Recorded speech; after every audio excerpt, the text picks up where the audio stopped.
The purpose of risk assessment, जो risk assessment का उद्देश्य होता है, इसका एक ही उद्देश्य होता है कि जो भी वर्कर साइट में काम कर रहे हैं उनको सुरक्षित रखा जाए और जो भी कंस्ट्रक्शन का काम है उसका सेफली ऑपरेशन हो।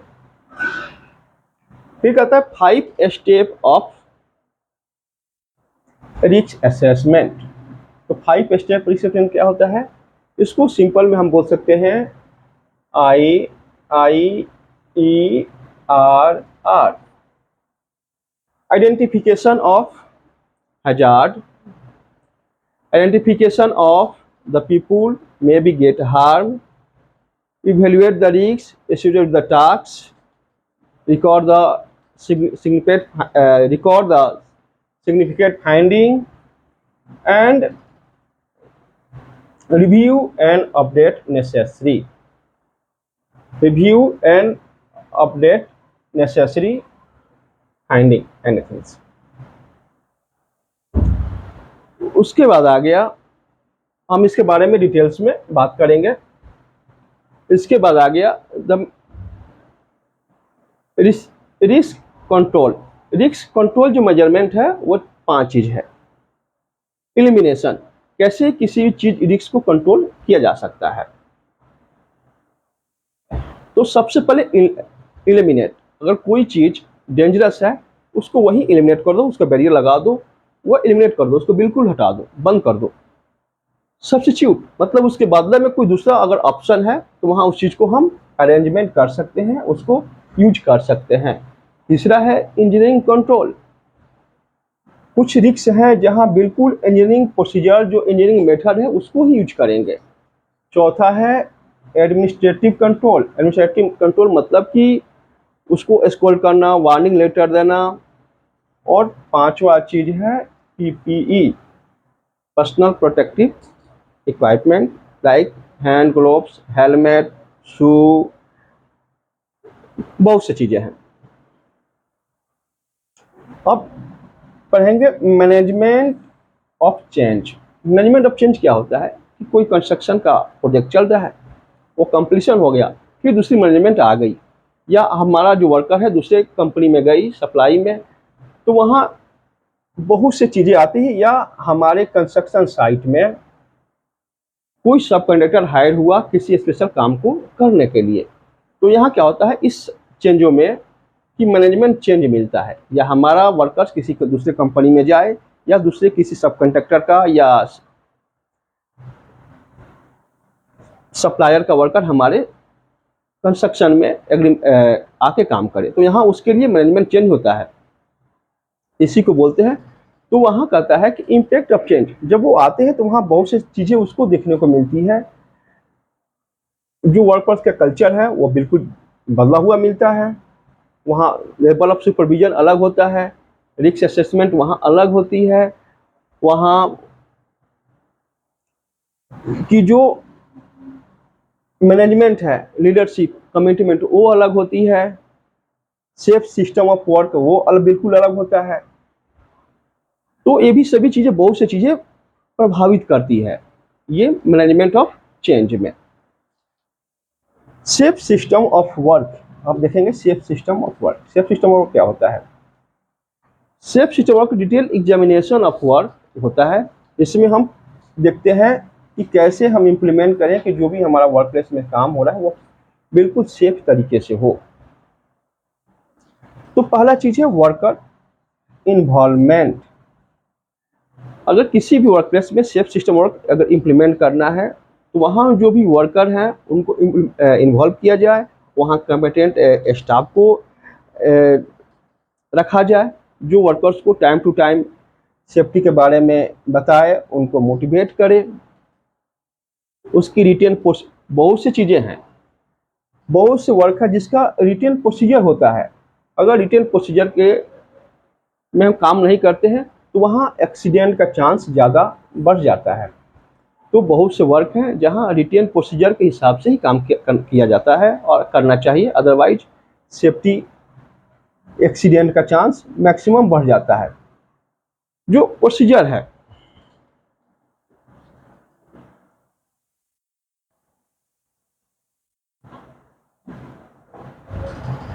उसके बाद रखेंगे हम technical behaviour control, technical procedural and behaviour control के बारे में।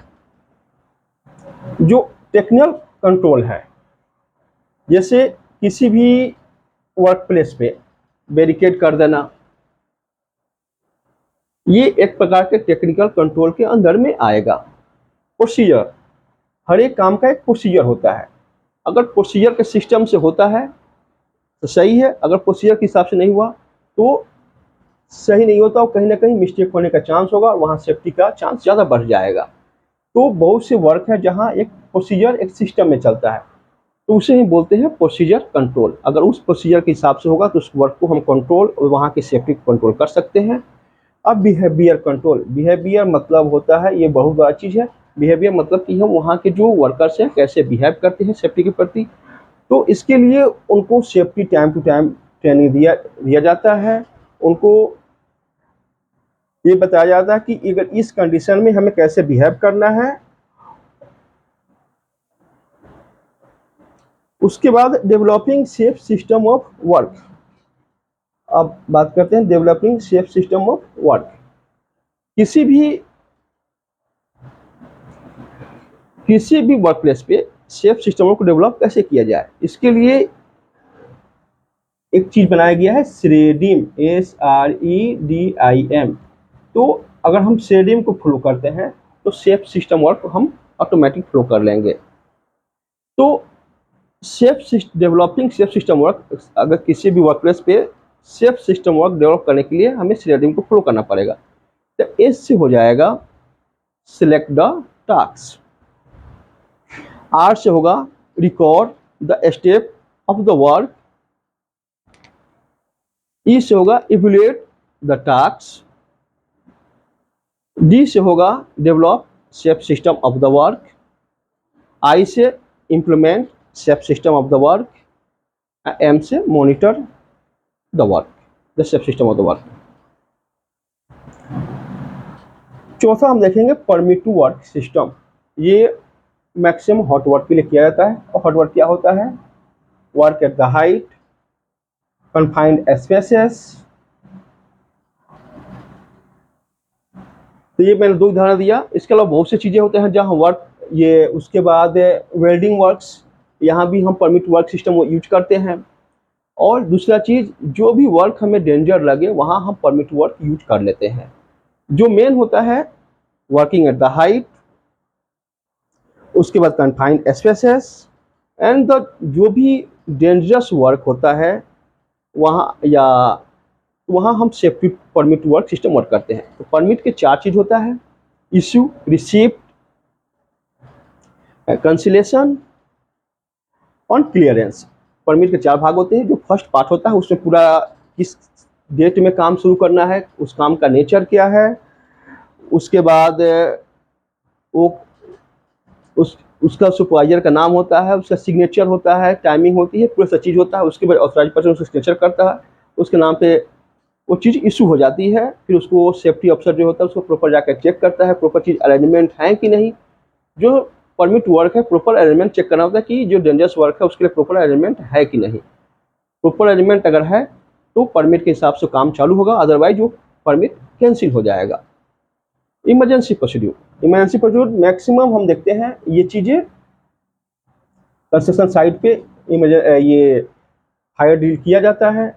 लेकिन ये चीज़ें हैं फायर के लिए, बम थ्रेट हो ये, या टॉक्सिन गैस से रिलीजिंग हो रही हो, तो वहाँ ये चीज़ें इमरजेंसी प्रोसीजर एक बार ड्रिल किया जाता है ताकि वर्कर्स को पता चले।